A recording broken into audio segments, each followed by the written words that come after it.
William बसवर्थ की एक और पोइम है जिसका नाम है फ्रेंच रेवोल्यूशन। तो चलो हम इसके एमसीक्यूज और वन लाइनर एग्जाम की पॉइंट्स को डिस्कस कर लेते हैं। तो पहले एमसीक्यू डिस्कस करेंगे और इसके बाद इसी पोइम के वन लाइनर एग्जाम की पॉइंट्स को डिस्कस करेंगे। सबसे पहला हमारा क्वेश्चन है कि the French revolution extract is taken from. French revolution का ये जो अंश है वो किससे लिया गया है? तो दी प्रिल्यूड से लिया गया है। ठीक है, बी ऑप्शन हो जाएगा हमारा। अगला बोला गया है द एक्सट्रैक्ट कंसिस्ट ऑफ। ये जो प्रिल्यूड से जो पार्ट लिया गया है, ये जो लाइनें ली गई हैं, इसमें कितनी लाइनें ली गई हैं? तो 40 लाइनें ली गई हैं, 40। सी ऑप्शन हो जाएगा हमारा। इस अंश में कुल कितनी पंक्तियां हैं? तो 40 लाइन की। अगला the extract is included in which book of the prelude. बोला गया है तीसरे नंबर पे ये जो अंश है द प्रिल्यूड की किस पुस्तक में शामिल है? तो बुक नंबर जो 11 है उससे लिया गया है ये। ठीक है, फ्रेंच रेवोल्यूशन। अगला चौथे नंबर का पॉइंट है in which year was this part of the prelude written.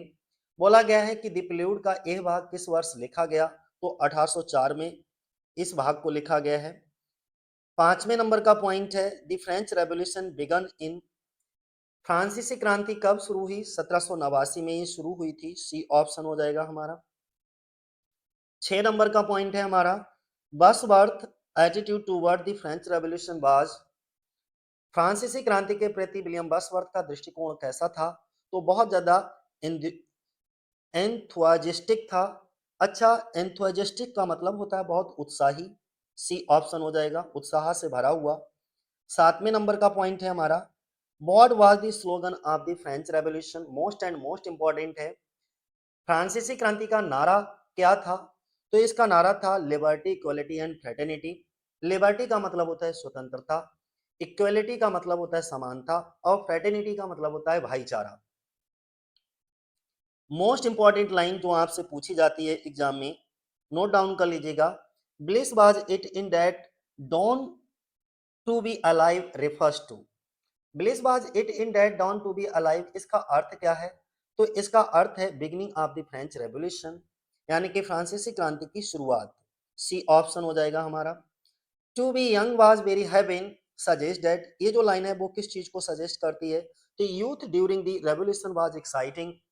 ये जो लाइन है to be young was very heaven, ये किस चीज का संकेत है? तो क्रांति के समय युवावस्था जो है वो रोमांचक थी। बी ऑप्शन हो जाएगा हमारा। 10 नंबर का पॉइंट है दी एक्सट्रैक्ट मेनली रिफ्लेक्ट्स, यानी कि ये जो अंश है, ये जो लाइनें हैं मुख्यतः किसे दर्शाता है, दर्शाती हैं? तो राजनीतिक जो उत्साह है या जो उम्मीद है, आशा है, उसको दर्शाती हैं। Political enthusiasm and hope. 11 number का क्या है? Wordsworth was inspired by the ideals of. 11 number पे बोला गया है कि विलियम बसवर्थ किस आदर्श से प्रेरित थे? तो स्वतंत्रता और समानता, फ्रीडम एंड इक्वलिटी।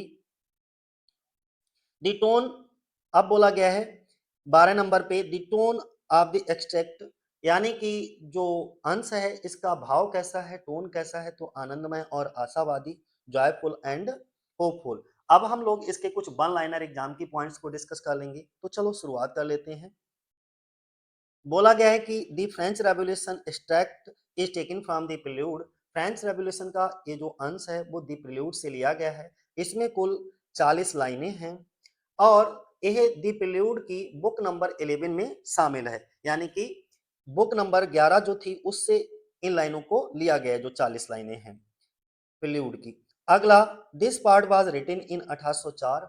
ये भाग जो है 1804 में लिखा गया था। फ्रांसीसी क्रांति 1789 में शुरू हुई थी, ध्यान बनाए रखना। The French revolution began in 1789। अगला Wordsworth welcome the French revolution with great enthusiasm. William Wordsworth ने फ्रांसीसी क्रांति का बड़े उत्साह के साथ स्वागत किया। The slogan of the French revolution was liberty equality and fraternity. बोला गया है क्रांति का जो नारा था वो स्वतंत्रता, समानता और भाईचारा था।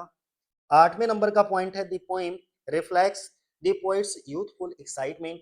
ये जो पोएम है वो कवि कवि के युवा उत्साह को दर्शाती है। अगला बोला गया है मोस्ट इंपॉर्टेंट लाइन है bliss was it in that dawn to be alive expresses joy of the new era. ये जो bliss was it in that dawn to be alive, नए युग की खुशी को व्यक्त करती है ये लाइन। और अगली लाइन में बोला गया है to be young was very heaven, highlight the excitement of youth. To be young was very heaven, युवावस्था के उत्साह को दर्शाती है ये लाइन। डॉन, डॉन सुबह होती है, ये जो डॉन है वो सिंबलाइज करती है beginning of the new age, जैसे सुबह से एक नए दिन की शुरुआत होती है, इसीलिए सिंबल के रूप में इस शब्द का यूज किया गया है। ये एक नए युग की शुरुआत का प्रतीक है। अगला the poem shows hope for freedom and equality. बोला गया है कविता स्वतंत्रता और समानता की आशा को दर्शाती है। 13 नंबर पे Wordsworth was inspired bye revolutionary ideas. William Wordsworth क्रांतिकारी आइडियाज यानी कि विचारों से बहुत ज्यादा प्रेरित थे। 14 नंबर का पॉइंट है द एक्सट्रैक्ट यानी कि ये जो भाग है अंश है रिफ्लेक्ट पॉलिटिकल ऑप्टिमिज्म, यानी कि यह अंश राजनीतिक आशावाद को दर्शाता है। अगला it shows the impact of historical event on the poet. बोला गया है कि ये कविता ये जो फ्रेंच रेवोल्यूशन पोइम है कविता है इस पर ऐतिहासिक घटनाओं का प्रभाव, यानी कि जो जितनी भी हमारी हिस्टोरिकल इवेंट्स हुई थी उन घटनाओं के प्रभाव को दिखाया गया है। अगला the tone of the poem is joyful and hopeful. बोला गया है कि कविता का भाव जो है टोन है वो आनंदमय और आशावादी है। 17 नंबर का क्वेश्चन है हमारा the poem celebrates the spirit of change and freedom. यह कविता परिवर्तन और स्वतंत्रता की भावना का उत्सव मनाती है।